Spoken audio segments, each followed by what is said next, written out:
Good afternoon, everybody.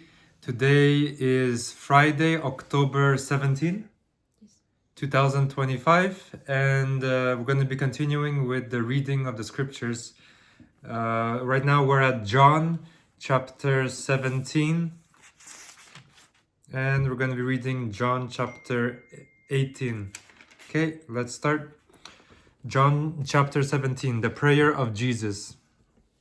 After saying all these things, Jesus looked up to heaven and said, Father, the hour has come. Glorify your Son so he can give glory back to you. For you have given him authority over everyone.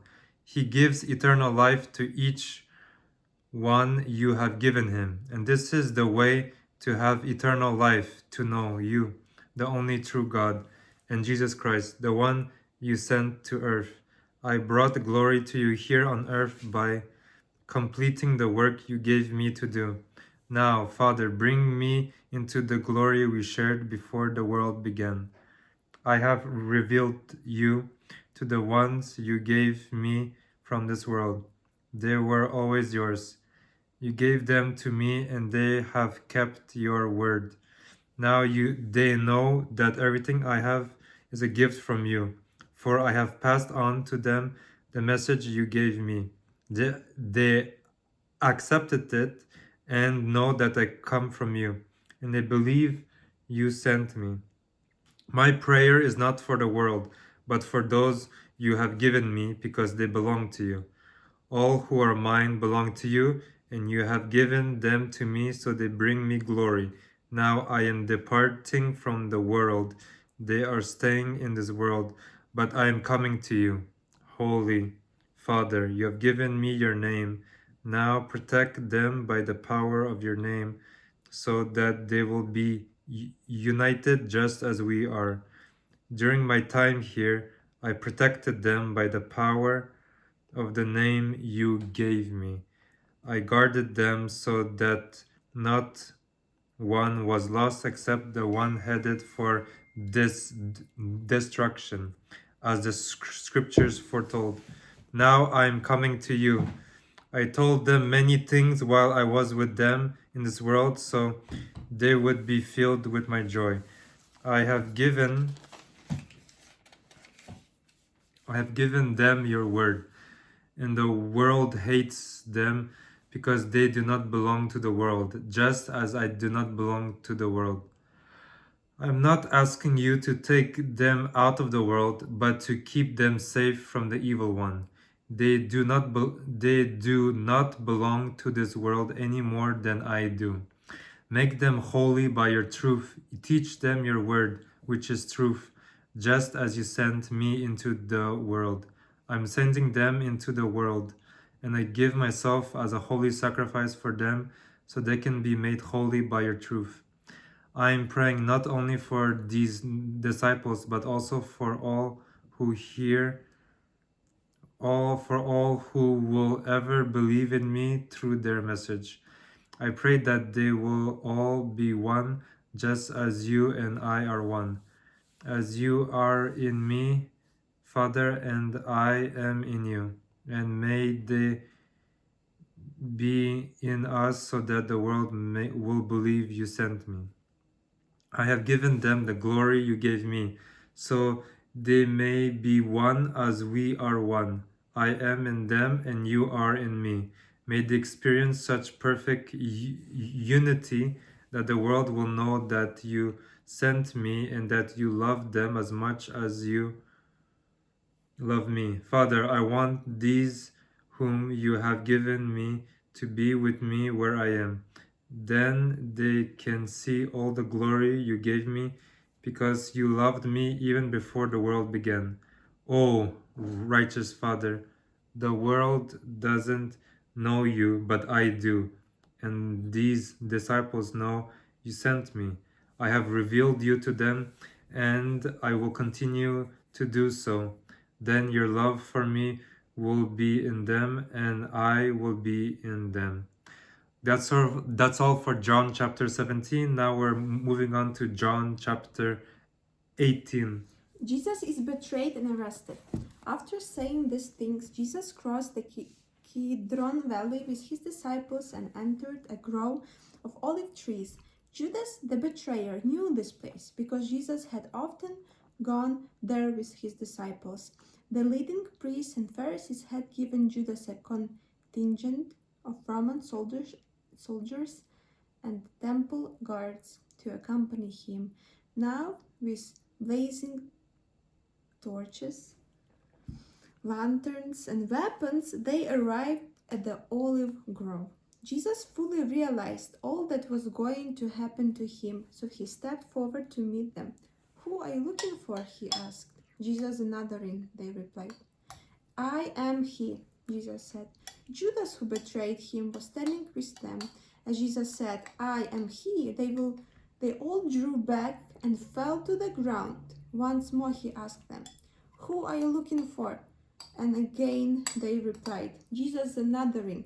"I told you that I am he," Jesus said. "And since I am the one you want, let these others go." He did this to fulfill his own statement, "I did not lose a single one of those you have given me." Then Simon Peter drew a sword and slashed off the right ear of Malchus, the high priest's slave. But Jesus said to Peter, "Put your sword back into its sheath. Shall I not drink from the cup of suffering the Father has given me?" Jesus at the high priest's house. So the soldiers, their commanding officer, and the temple guards arrested Jesus and tied him up. First, they took him to Annas, since he was the father-in-law of Caiaphas, the high priest at that time. Caiaphas was the one who had told the other Jewish leaders, "It's better that one man should die for the people." Peter's first denial. Simon Peter followed Jesus, as did another of the disciples. The other disciple was acquainted with the high priest, so he was allowed to enter the high priest's courtyard with Jesus. Peter had to stay outside the gate. Then his disciple, who knew the high priest, spoke to the woman watching at the gate, and she let Peter in. The woman asked Peter, "You are not one of that man's disciple, are you?" "No," he said, "I'm not." Because it was cold, the household servants and the guards had made a charcoal fire. They stood around it warming themselves, and Peter stood with them warming himself. The high priest questions Jesus. Inside, the high priest began asking Jesus about his followers and what he had been teaching them. Jesus replied, "Everyone knows what I teach. I have preached regularly in the synagogues and the temple where the people gather.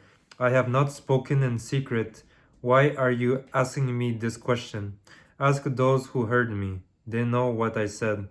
Then one of the temple guards standing nearby slapped Jesus across the face. "Is that the way you answer to the high priest?" he demanded.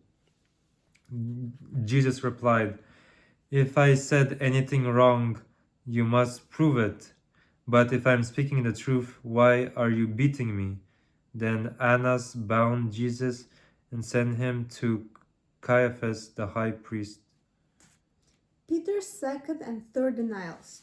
Meanwhile, as Simon Peter was standing by the fire warming himself, they asked him again, "You are not one of his disciples, are you?" He denied it, saying, "No, I'm not, but one of the household slaves of the high priest, a relative of the man whose ear Peter had cut off, asked, 'Didn't I see you out there in the olive grove with Jesus?'" Again, Peter denied it, and immediately a rooster crowed. Jesus' trial before Pilate.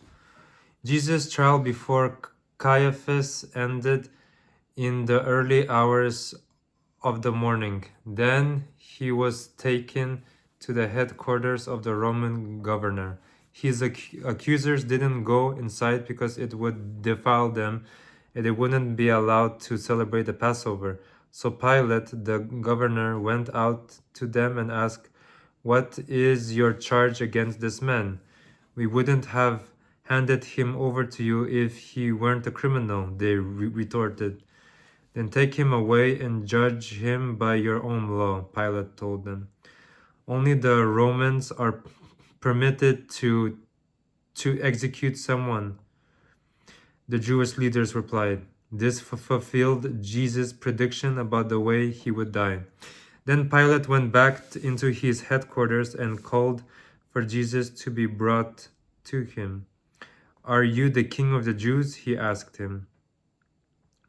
Jesus replied, Is this your own question, or did others tell you about me? Am I a Jew? Pilate retorted. Your own people and their leading priests brought you to me for trial. Why? What have you done? Jesus answered, My kingdom is not an earthly kingdom. If it were, my followers would fight to keep me from being handed over to the Jewish leaders. But my kingdom is not of this world. Pilate said, So, you are a king? Jesus responded, You say I am a king. Actually, I was born and came into the world to testify to the truth. All who love the truth recognize that what I say is true. What is truth? Pilate asked. Then he went out again to the people and told them, He is not guilty of any crime, but you have a custom of asking me to release one prisoner each year at Passover. Would you like me to release this king of the Jews? But they shouted back, No, not this man. We want Barabbas. Barabbas was a revolutionary. Okay, guys, that's all for the reading of the scriptures, John chapter 17 and 18. So we'll see you guys tomorrow. Bye bye.